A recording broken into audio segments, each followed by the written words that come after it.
it's about testing, of course, but there's new information about testing. Economic policy is dependent on accurate data. And data testing is essential to see where and why and how many are affected.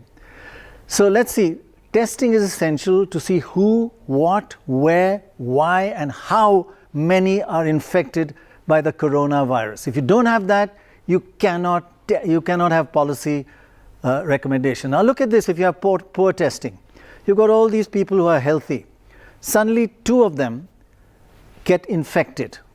Say the 2 in the middle that are gone red. Now you don't know. Let's say you haven't tested and you don't know who they are. Those 2, if they are not known and they're in society, they can infect another 800 people. 800, just those 2 if you don't know where they are and who they are. On the other hand, good testing makes such a difference. You find 2 people infected, you know who they are, you put them into a quarantine, separate them from the rest of society, and at most, those 2 will then infect only another 5 people or so, or even less maybe. Something around that. So that is the difference between poor testing and good testing and quarantine and lockdown. This lockdown that we're going through is making that kind of difference, 400 to 5, approximately.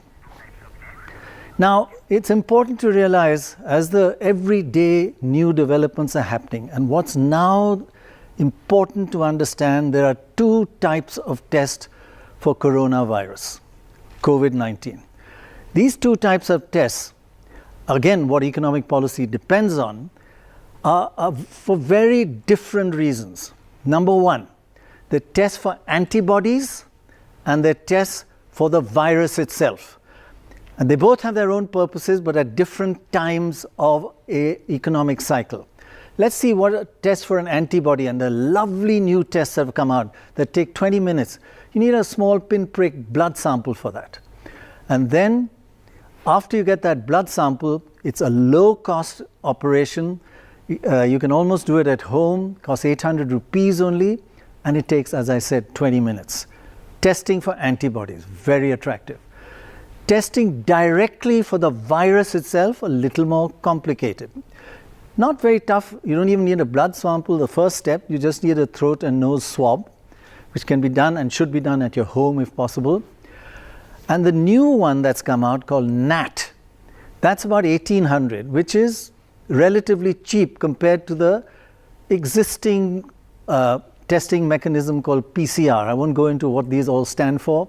That's not relevant. But NAT, the new NAT, takes about 1 hour, 1800 rupees, and just takes 1 hour. And PCR takes about 6 to 8 hours or something like that. So NAT is another new breakthrough, as is the new antibody testing for coronavirus. Of course, both of these have been around for other illnesses in the past. But which one is more relevant? Testing for antibodies or testing for the virus itself? And that's where the difference comes. And we must be very clear in our economic policies and all our policies that testing for antibodies can be misleading in the first 8 or 9 days of infection. And here's why. It can be great afterwards. Now, let's say day 1.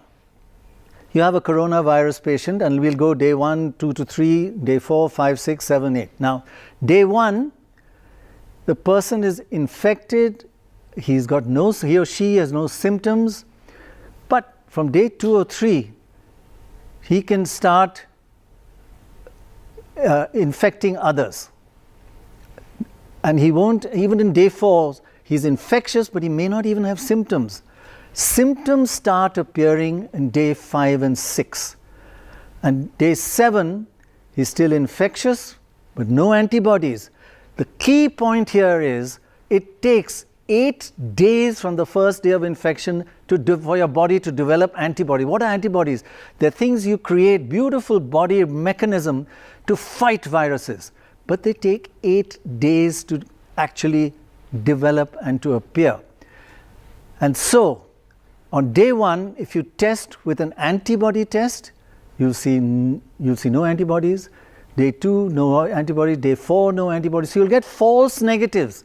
You'll say this person hasn't got coronavirus, COVID-19. But actually, right up to day 7, it'll keep saying he hasn't got it or she hasn't got it, but in fact the person is infected. So antibodies are only accurate after day 8 and 9 and then onwards. And then there's a very good purpose after day 8 and 9 onwards, and I'll just quickly, we'll go into it later, but after day 9, for a month or 2 or 3 or 4, you can go around testing using the antibody test and see whether a person had coronavirus, conquered it, is immune to it now, and can go back to work. So for getting back to work, the stage 2 of testing is best done after day 9 by antibody testing. But look at NAT and PCR testing. Since they look for the virus, they are accurate from day 1.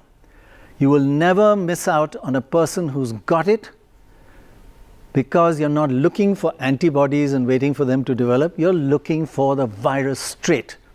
So at the early stage, at where we are now, we must go for these NAT tests, the new ones which are produced by some very well-known companies, and they are FDA cleared for emergency use, and India is taking on, fortunately, all any tests that are FDA cleared. At least I hope that happens in practice.